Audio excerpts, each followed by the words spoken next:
Bonjour tout le monde, un grand salut à la chaîne Amor pelo Conhecimento, aussi à Boris et à toute sa famille.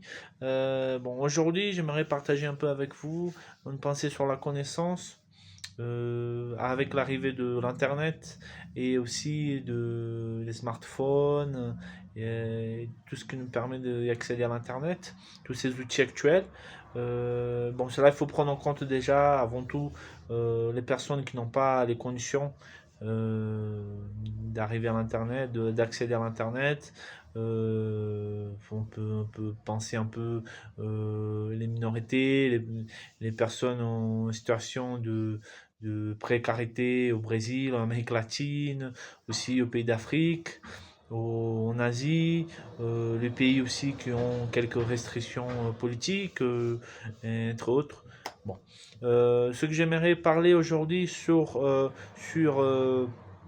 la connaissance et les technologies, l'Internet, ce que nous pouvons dire qu'il y a une plus grande facilité d'accès à la connaissance, donc on pourrait dire même une banalisation de la connaissance, que cela, je pense que d'un point, on pourrait dire que c'est positif parce que beaucoup de personnes qui n'avaient pas accès à la connaissance avant était réservée à une certaine élite. Aujourd'hui, elle est beaucoup plus démocratisée, donc beaucoup plus de personnes ils peuvent y accéder.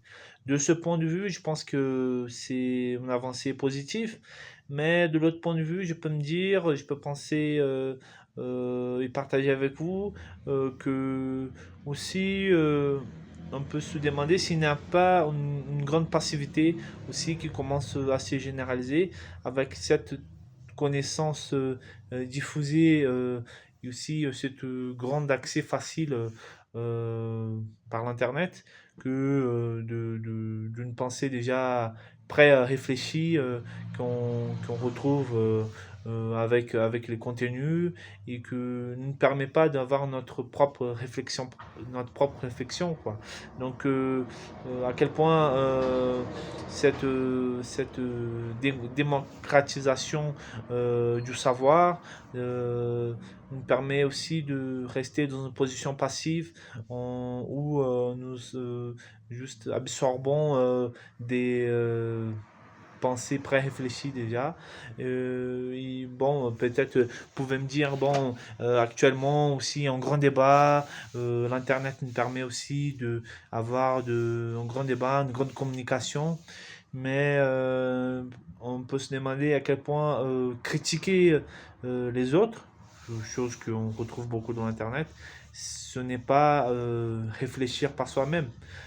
Critiquer une pensée déjà faite, peut-être c'est beaucoup plus facile de que j'ai créé sa propre réflexion sur un sujet.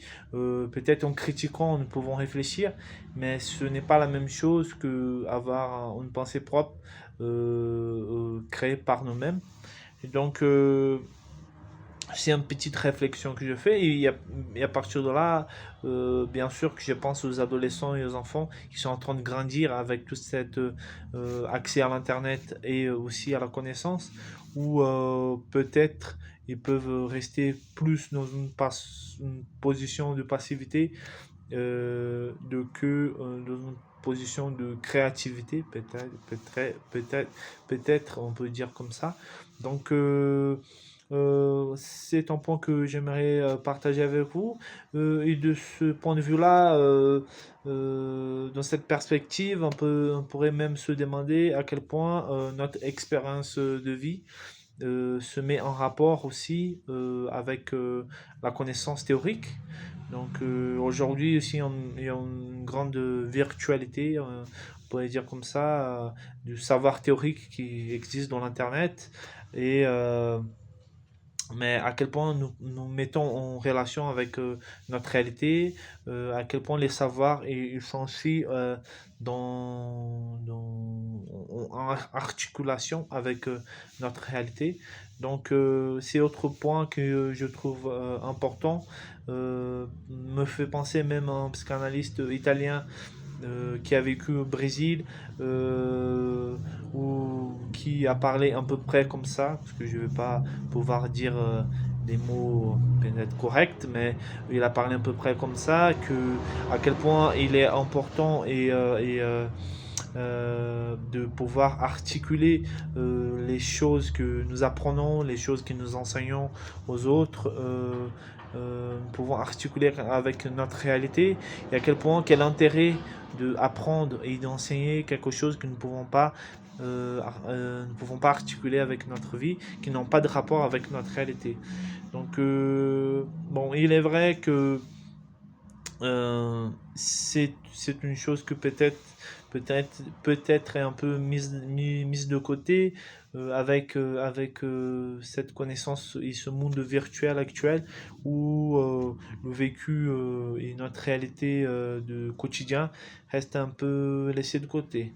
Donc pour finir, j'aimerais poser une question ou peut-être réfléchir avec vous sur comment nous pouvons à partir de notre quotidien, réfléchir sur notre vie et à quel point aussi nous pouvons, la vie aussi, notre vie, notre mode de vie, nous fait réfléchir aussi sur nous-mêmes.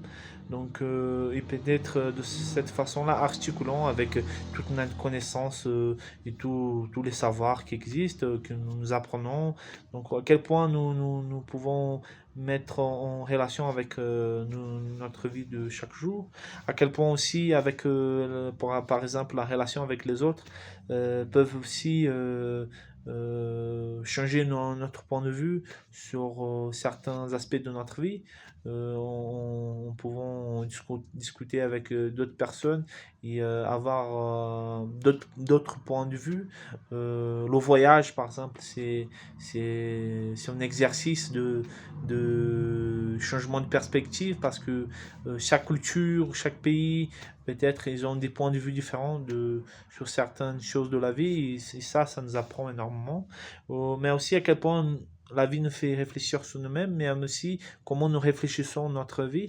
Je pense que c'est les deux points importants et tout cela en articulant avec les choses qu'on lit, qu'on apprend, qu'on écoute, avec les savoirs, la connaissance qu'on a accès actuellement. Et pour finir aussi, peut-être je peux mettre en relation avec la connaissance de soi. Je trouve que c'est une chose aussi importante à mettre en évidence.